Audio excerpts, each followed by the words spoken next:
বিলোমের সাথে সাথে আমরা আজকে ধ্যানস্থ হয়ে আমরা আজকে গীতা শ্রবণ করব। আমরা সবাই চোখ বন্ধ করে গভীর ভাবে আমরা অনুলোম বিলোমে মনোনিবেশ করব আর সঙ্গে সঙ্গে গীতা শ্রবণ করব। কেউ চোখ খুলবেন না, চোখ বন্ধ রেখে গভীর নিঃশ্বাস গভীর ভাবে সকলে অনুলোম বিলোম করবেন। আমরা আজকে পৌঁছে যাই সেই কুরুক্ষেত্রের রণাঙ্গনে, যেখানে একেবারে যুদ্ধের প্রাককালে ভগবান শ্রীকৃষ্ণের কাছে অর্জুন জানতে চেয়েছেন যে কাদের সঙ্গে আমাকে যুদ্ধ করতে হবে। সেটা একবার আমি দেখে নিতে চাই। ভগবান শ্রীকৃষ্ণ অর্জুনের রথটিকে উভয় সেনাবাহিনীর একেবারে মধ্যবর্তী স্থানে নিয়ে গিয়ে, যেখানে কৌরব পক্ষীয় যে সমস্ত সেনাপ্রধান এবং পাণ্ডু পক্ষে যে সমস্ত সেনাপ্রধান রয়েছে প্রত্যেককে দর্শন করাচ্ছেন এবং বলছেন তুমি ভালো করে দেখো তোমাকে কাদের সঙ্গে যুদ্ধ করতে হবে। এবং অর্জুন দেখছেন যে পিতামহ ভীষ্ম, দ্রোণাচার্য, অর্জুনের গুরুদেব যার কাছে তিনি অস্ত্র শিক্ষা পেয়েছেন এবং আরো যারা আত্মীয় স্বজন এবং যাদের জন্য তিনি জীবন দিতেও প্রস্তুত, এইরকম সমস্ত যোদ্ধারা শুধুমাত্র প্রাণীর আশা ত্যাগ করে শুধু কিছু ক্ষমতা লাভের আশায় এবং এই রাজত্ব ভোগের জন্য যে দুর্যোধনের যে আকাঙ্ক্ষা, সেই আকাঙ্ক্ষা নিবৃত্তির জন্য সকলে জীবন দিতে প্রস্তুত হয়ে এই যুদ্ধক্ষেত্রে চলে এসেছে। কিন্তু বিবেকের কাছে অর্জুন মোহগ্রস্ত হয়েছেন। তিনি ভাবছেন যে এই যে যুদ্ধ, ভয়াবহ যুদ্ধ হবে, সেখানে এই সমস্ত সেনাপ্রধানরা সকলেই মৃত্যুর কোলে ঢলে পড়বে এবং তাহলে তার ফলস্বরূপ কি হবে? ফলস্বরূপ সমস্ত কুলের পুরুষরা যখন মৃত্যুর মুখে ঢলে পড়বে আর পিণ্ডদান, শ্রাদ্ধাদি ক্রিয়া এবং পরবর্তী প্রজন্মের জন্য কেউ থাকবে না। তো এইরকম একটা ভয়াবহ পরিস্থিতিতে কুলস্ত্রীরা দুষ্ট হবে এবং বর্ণ সংকরের কারণ হবে, সেইটা জেনে তিনি কোনোভাবেই যুদ্ধ করবেন না, ভগবানকে জানিয়ে দিচ্ছেন। এবং ভগবান অর্জুনকেই এই ধর্মযুদ্ধে তিনি পছন্দ করেছেন, অর্জুনের মাধ্যমেই তিনি এই ধর্মযুদ্ধে ধর্মের প্রতিষ্ঠা করবেন। তাই ভগবান শ্রীকৃষ্ণ অর্জুনকে প্রথমে সাংখ্য যোগের জ্ঞান দান করেছেন, অবশেষে অর্জুনের ইচ্ছা অনুযায়ী তিনি কর্মযোগের জ্ঞান দান করছেন। ভগবান কি বলছেন? ভগবান বলছেন কর্মেন্দ্রিয়াণি সংযম্য ইয়াস্তে মনসা স্মরन् ইন্দ্রিয়ার্থান বিমূঢ়াত্মা মিথ্যাচারস্য উচ্যতে। যে মূঢ় বুদ্ধি ব্যক্তি কর্মেন্দ্রিয়গুলিকে সংযত করে মনে মনে ইন্দ্রিয়গুলির বিষয়ে চিন্তা করে তাকে মিথ্যাচারী বলা হয়। বলছেন অর্জুনকে যে দেখো, মানুষ এক মুহূর্ত কর্ম না করে থাকতে পারে না এবং প্রকৃতিজাত গুণ সময়ের প্রভাবে অবশ্যই কর্ম করতে বাধ্য হয়। তাই তুমিও এর বিপরীতে তোমার ক্ষেত্রেও হবে না, তুমিও এই কর্মে যে প্রকৃতিজাত গুণ সময়ের প্রভাবে কর্ম করতে অবশ্য বাধ্য রয়েছে। কিন্তু মূঢ়বুদ্ধি ব্যক্তিরা কর্মেন্দ্রিয়গুলিকে সংযত করে মনে মনে ইন্দ্রিয় বিষয়ে চিন্তা করে যে মিথ্যাচার করে থাকে, তুমি সেরকমটা করো না। ইয়াস্তিন্দ্রিয়াণি মনসা নিয়ম্যারভতের্জুন কর্মেন্দ্রিয়াই কর্মযোগো মসক্তম স বিশিষ্যতে। কিন্তু হে অর্জুন, যিনি মনের সাহায্যে ইন্দ্রিয়গুলিকে সংযত করে অনাসক্ত ভাবে কর্মেন্দ্রিয়াদির দ্বারা কর্মযোগের অনুষ্ঠান করেন, তিনিই শ্রেষ্ঠ। বলছে হে অর্জুন, তুমি সেই শ্রেষ্ঠদের মধ্যে গণ্য, তাই তুমিও সেটাই করো যা কি করেন শ্রেষ্ঠ ব্যক্তিরা করে থাকেন। তারা কি করে থাকেন না মনের সাহায্যে ইন্দ্রিয়গুলিকে সংযত করেন এবং অনাসক্তভাবে সমস্ত কর্ম করে থাকেন। এই অনাসক্তভাবে যে কোনো কর্ম হলেই সেটা কিন্তু আর কর্ম থাকে না, তখন সেটা কর্ম যোগ হয়ে যায়। এবং এখানেই গীতার সার্থকতা, যে প্রতিটি অধ্যায় কিন্তু যোগ, অর্থাৎ ভগবানকে কি করে আমরা লাভ করতে পারবো সেই নিত্য যোগের কথাই কিন্তু গীতায় বলা হচ্ছে। তাই ভগবান বলছেন যে হে অর্জুন, তুমিও সেই শ্রেষ্ঠ ব্যক্তিদের মতন কর্মযোগের অনুষ্ঠান করো। নিয়তম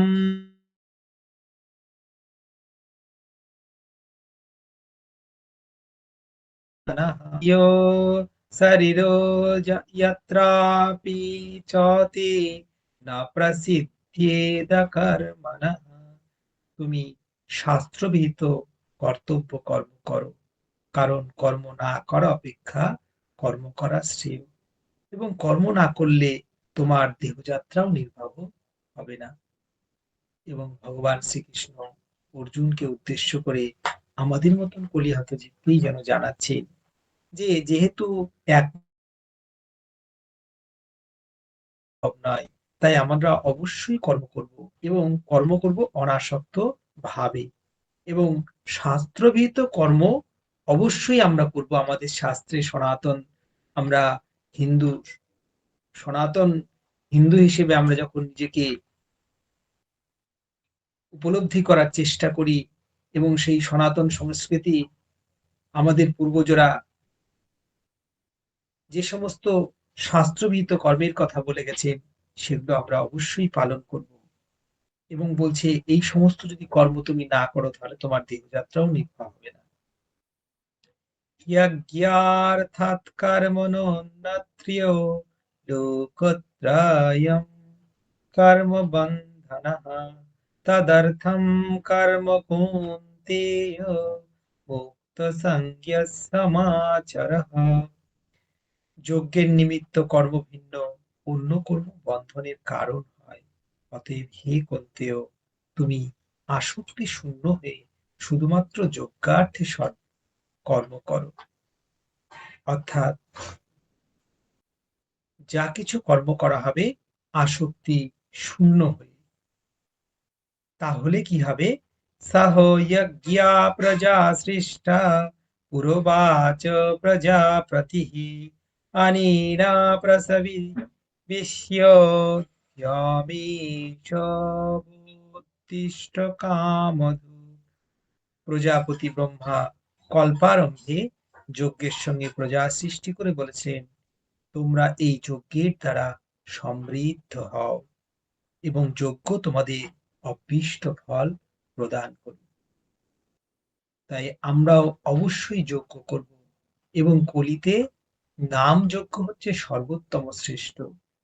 হাতে গৃহকর্ম এবং নিত্য কাজ, আমাদের জীবন ধারণের জন্য যা করা কর্তব্য, আর মুখে থাকবে ভগবানের নাম।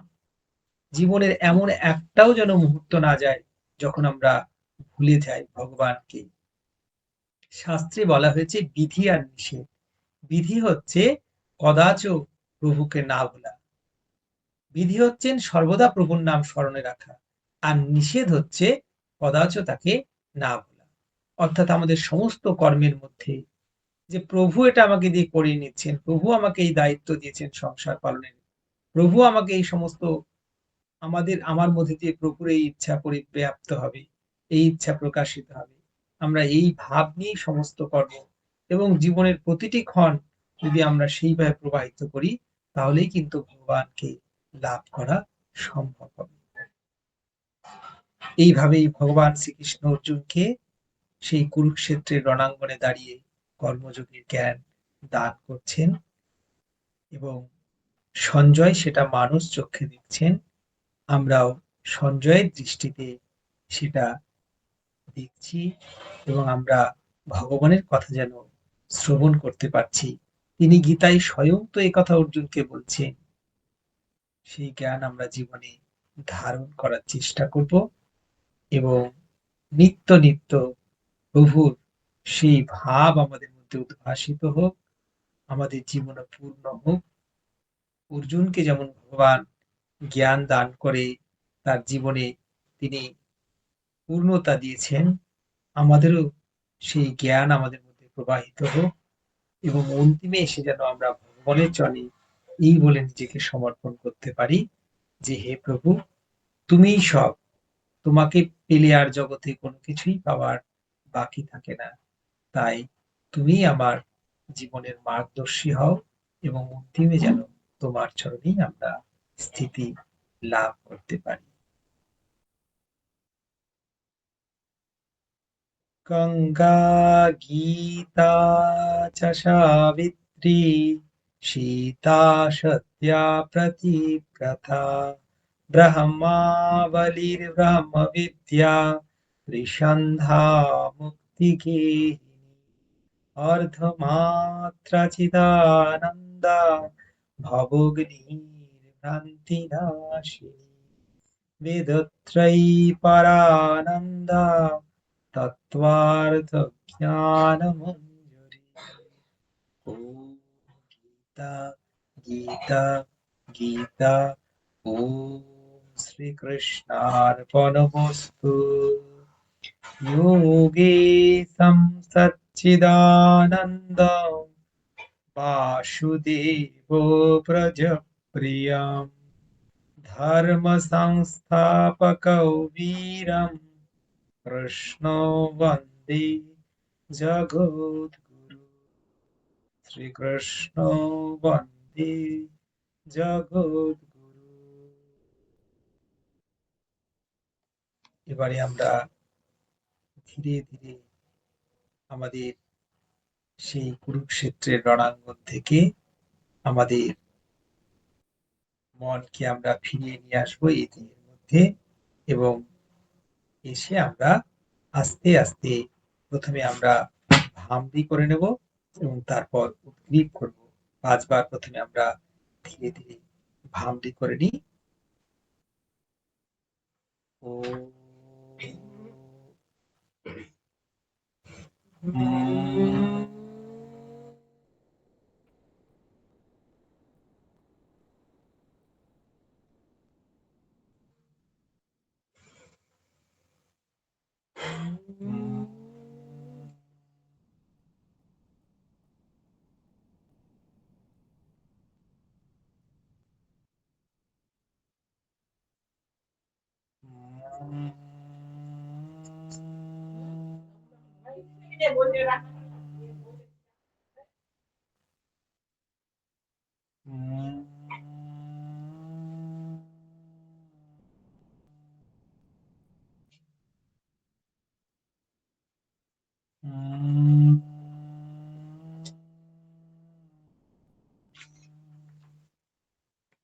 এবার আমরা উদগীর করে নেব। গভীরভাবে শ্বাস নিয়ে ওম ধ্বনির মধ্যে দিয়ে আমাদের শ্বাসকে আমরা বের করব। ওম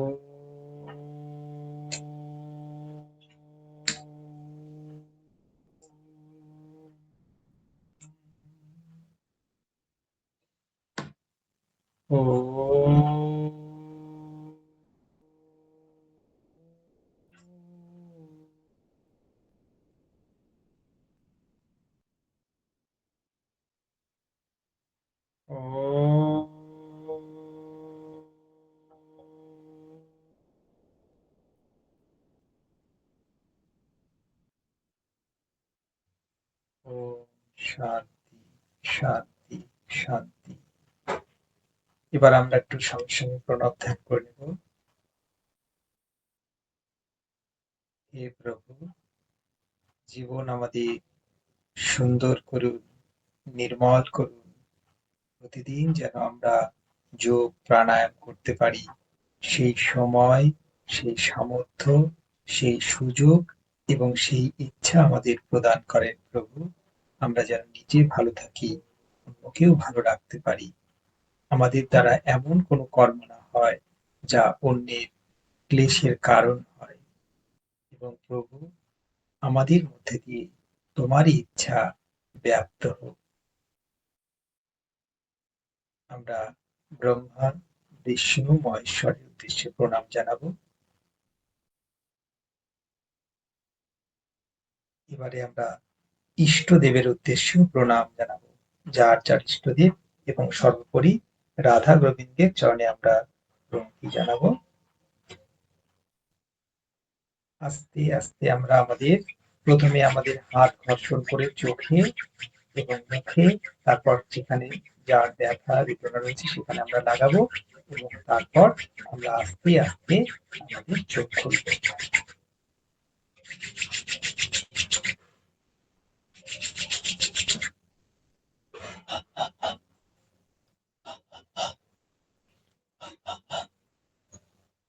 জয় শ্রীকৃষ্ণ, প্রণাম। জয় শ্রীকৃষ্ণ। আজ খুব ভালো লাগলো। সেই মানে অযোধ্যা, এই কুরুক্ষেত্রের মাঠে গিয়ে দেখে এসছি তো। আর ওই যে অভিমন্যুর চক্রবহু, সেই জায়গায় যেন মনে হলো আটকা পড়ে গেলাম। আমরা গতকালকে একটা ভাগবত আসরে ছিলাম। একজন আমাদের এক গুরু ভাই, বয়োজ্যেষ্ঠ গুরু ভাই, তিনি কালকে ভাগবত কথা এমন আমরা বলছিলাম, সে এত সুন্দর ভাগবত কথা, তার কয়েকটি কথা আমি সবার জন্য শেয়ার করব। এটাই হচ্ছে সবার জন্য শেষ পাতের উপহার। কালকে তিনি বলছিলেন, মানে তার কথা প্রবচনের মধ্যে তিনি বললেন, এই যে আমরা বলছি যে ভজন, ভজন কি? ভজন হচ্ছে অন্বেষণ করা। অন্বেষণটা কি? আমি কে, কেন এই জগতে আমি এসেছি এবং কিভাবে আমরা ভগবানকে লাভ করতে পারবো। যখন আমি জেনে যাব যে আমি কে, কেন আমার এই জগতে আসা, তখন কিন্তু আমরা আমাদের কারণ খুঁজে পেয়ে যাব। সেইটাই হচ্ছে ভজন। আর ভজন অন্য কিছুই নাই, সেটাই তিনি কালকে বললেন। তিনি বললেন কালকে যে এই যে আমরা দুর্লভ মনুষ্য দেহ লাভ করেছি, এইটা কিন্তু 84 লক্ষ যোনি ভ্রমণ করতে করতে আমরা কিন্তু এরকম একটা দুর্লভ মনুষ্য দেহ পেয়েছি এবং এত সুন্দর সময় পেয়েছি যে এই যুগেই কলির প্রথম প্রভাতে শ্রী চৈতন্য মহাপ্রভু অবতীর্ণ হয়েছেন এবং মহাপ্রভু কথা দিয়েছেন অদ্বৈত প্রভুর কাছে এবং রাধারানীকে কথা দিয়ে এসেছিলেন যে এই কলিতে তিনি সকলকে উদ্ধার করে নিয়ে যাবেন। কিসের দ্বারা? না শুধু তার নামের প্রেমের দ্বারা। সেই জন্য কলিতে নাম যজ্ঞের কথা তিনি প্রচার করলেন। আমরা কলিহত জীব, আমাদের তো অত ভজনের সেই সুযোগ নেই।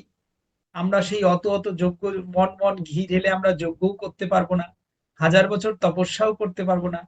কিন্তু একটা সহজ পন্থা প্রভু কি করেছেন, যে আমরা নামের দ্বারা উদ্ধার পেতে। আর তিনি কি করেছেন, তিনি তার পক্ষে একার পক্ষে তিনি বলছেন আমার একার পক্ষে, তার পক্ষে কিছুই অসম্ভব নয়, তবুও তিনি বলছেন আমার একার পক্ষে তো সম্ভব নয়। তাই তিনি কি বলেন, 64 মহন্ত এবং তাদের যে গণ, প্রত্যেককেই বলো তোমাদের কোনো বাজ বিচার করা কিচ্ছু নয়, তোমরা সকলকে যেচে যেচে নাম বিলাও।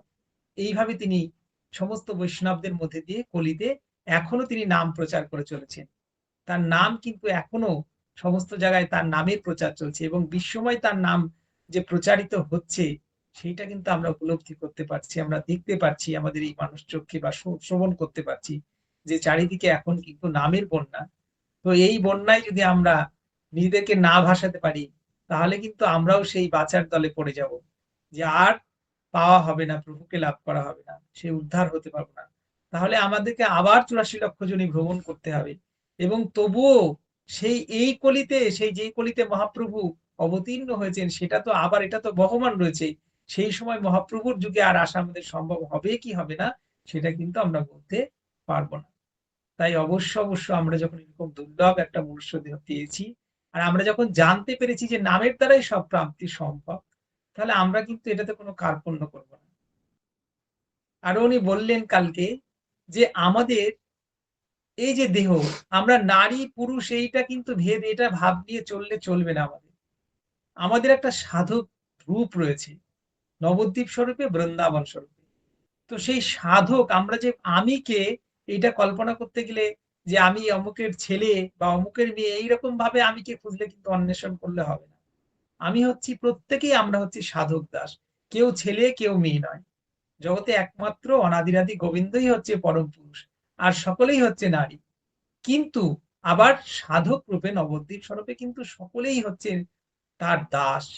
এই দাসের অভিমান আমাদের মধ্যে আনতে হবে, এটা তিনি বলছেন।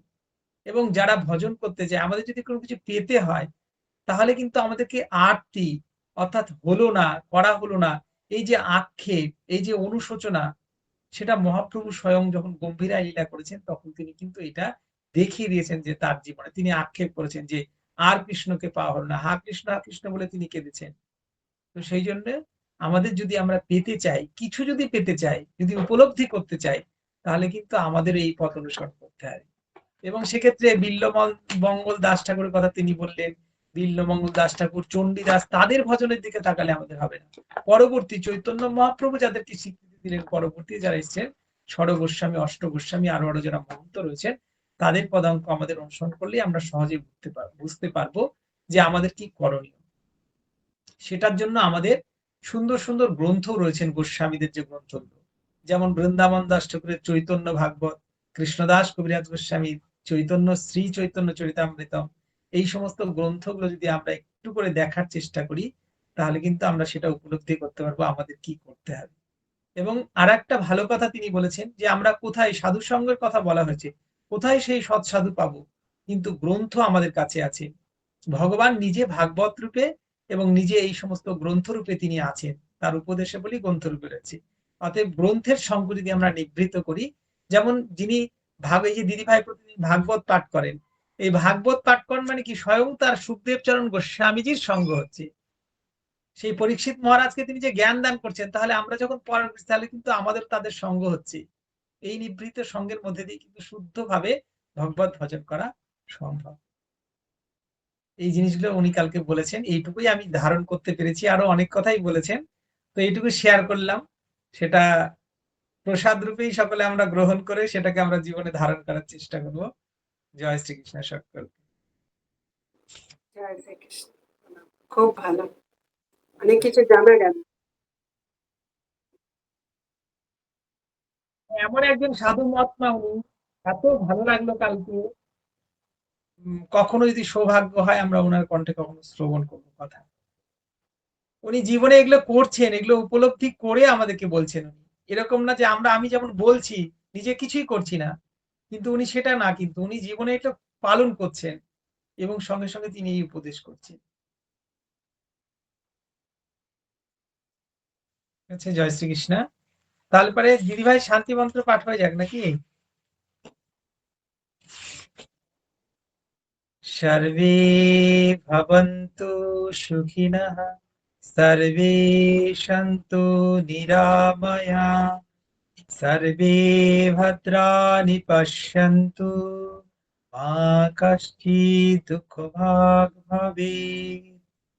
ওম দো শান্তি, অন্তরিক্ষম শান্তি, পৃথিবী শান্তি, রাপঃ শান্তি, ঔষধয় শান্তি, বনস্পতয় শান্তি, বিশ্বদেবায় শান্তি, ব্রহ্মা শান্তি, সর্বং শান্তি, শান্তিরেব শান্তি, শ্যামা শান্তিরেধি। ওম শান্তি শান্তি শান্তি। ওম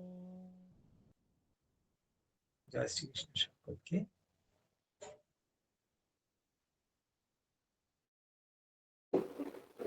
প্রণাম। অনুপম, ভালো লাগছে গীতা পাঠ? খুব সুন্দর। আজকে কিন্তু তোমার ইচ্ছাতেই এত দূর। খুব ভালো লাগছে। আর তোমার জন্যই কিন্তু আমরা এই রাতে আবার একটু গীতা পাঠ শ্রবণ করতে পারছি। আমার জন্য কিছু নয়, সব ইচ্ছা তারই। সবই প্রভুর ইচ্ছা, তিনি বক্তা তিনি শ্রোতা, আমরা নিমিত্ত মাত্র।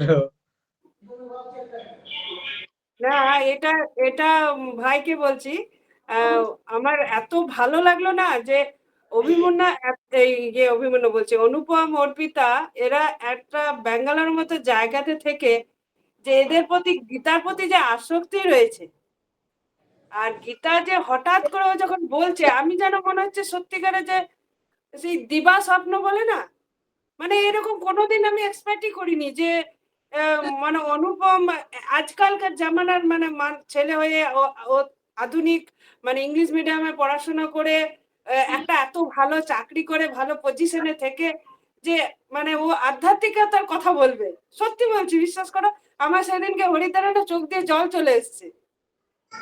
মানে অনুপম বলছে এই কথাটা, মানে কোনোদিন আমি এইরকম আশা করতে পারিনি, জানো তো। আর তার কিছুদিন পরেই তুমি আবার বলছো দিদি যদি রাতের ক্লাসে আমরা একটু গীতা পাঠ করি।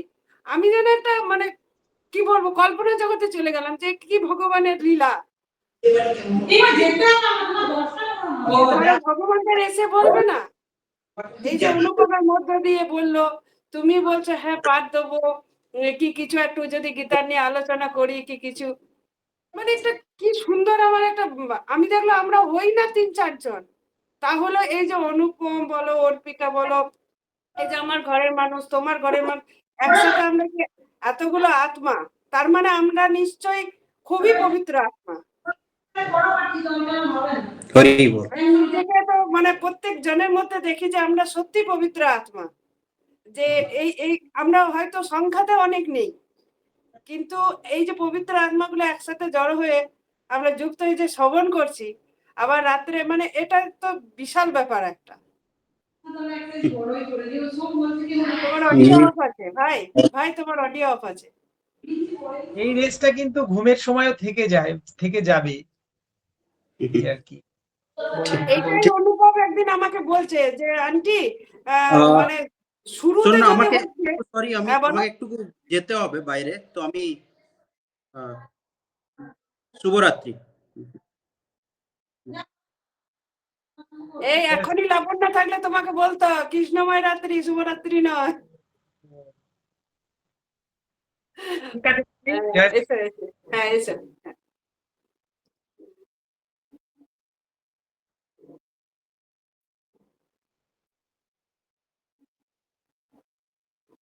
হ্যাঁ একদম তাই।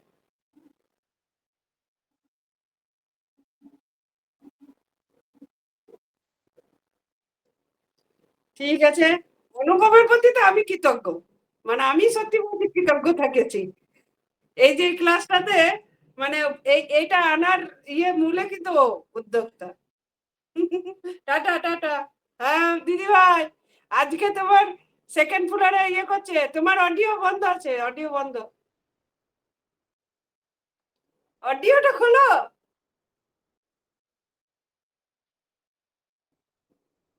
অডিওটা আনমিউট করো তবে তো শুনতে পারবো। বলছি বিয়ে বাড়ি কেমন হলো?